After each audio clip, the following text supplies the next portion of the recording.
പത്തരമാറ്റിലാണെങ്കിൽ വലിയ ആഘോഷം തന്നെ.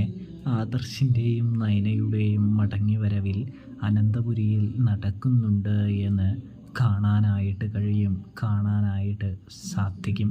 അതായത് മുത്തശ്ശൻ സർപ്രൈസായിട്ട് ഒന്നും ആരോടും പറയാതെ ഒന്ന് അലങ്കരിക്കണമെന്ന് മാത്രം പറയുകയാണ് എന്ന് കാണാം. ഇതിനിടയിൽ നമ്മുടെ ആദർശവും നയനയും മെല്ലെ അനന്തപുരിയിലേക്ക് എത്തുന്നു. അനന്തപുരിയിലേക്ക് എത്തുമ്പോൾ ദേവയാനി വളരെയധികം സന്തോഷിക്കുന്നുണ്ട്. അതോടൊപ്പം തന്നെ നമ്മുടെ അനിക്കും നല്ല രീതിയിൽ സന്തോഷമാകുന്നുണ്ട്. കാരണം ഏട്ടനെ വിളിക്കാനായിട്ട് പ്രഷർ ചെലുത്തിക്കൊണ്ടിരിക്കുകയായിരുന്നു അനി.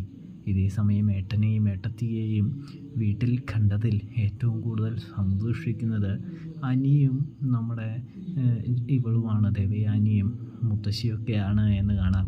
പക്ഷേ അത് കൂടാതെ വേറൊരാളും കൂടി സന്തോഷിക്കുന്നുണ്ട്. അത് നമ്മുടെ നവ്യയാണ്.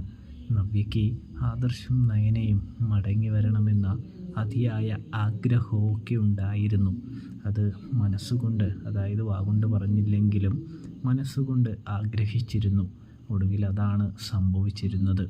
ജാനകിക്കാണെങ്കിൽ നല്ല രീതിയിലുള്ള ടെൻഷനും കാര്യങ്ങളൊക്കെയാണ്. തൻ്റെ മകൻ്റെ MD കസേര പോവോ എന്നുള്ള ടെൻഷനും കാര്യങ്ങളൊക്കെയാണ് എന്ന് കാണാനായിട്ട് കഴിയൂട്ടോ. പക്ഷേ ആദർശ് വന്നിരിക്കുന്നത് എന്തിനാണെന്നൊന്നും പെട്ടെന്ന് തന്നെ പറയുന്നില്ല. കാരണം ജലജയും ജാനകിയൊക്കെ പ്രശ്നം ഉണ്ടാക്കും, അത് ഒരു ബോധ്യമുണ്ട്.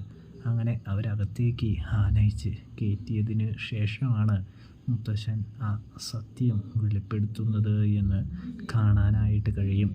ആദർശ് അധികം വൈകാതെ തന്നെ മൂർത്തീസ് ജ്വല്ലറിയിലേക്ക് തിരികെ പോകും. അവന് അധികാരം അനിയിൽ നിന്നും ഞാൻ നേടിക്കൊടുക്കുമെന്ന് പറയുമ്പോൾ അത് ജാനകിക്ക് അത്ര ദഹിക്കുന്നില്ല. ജാനകി ഒരുപാട് പ്രശ്നങ്ങൾ ഉണ്ടാക്കാൻ ശ്രമിക്കുന്നുണ്ട് എന്ന് കാണാം.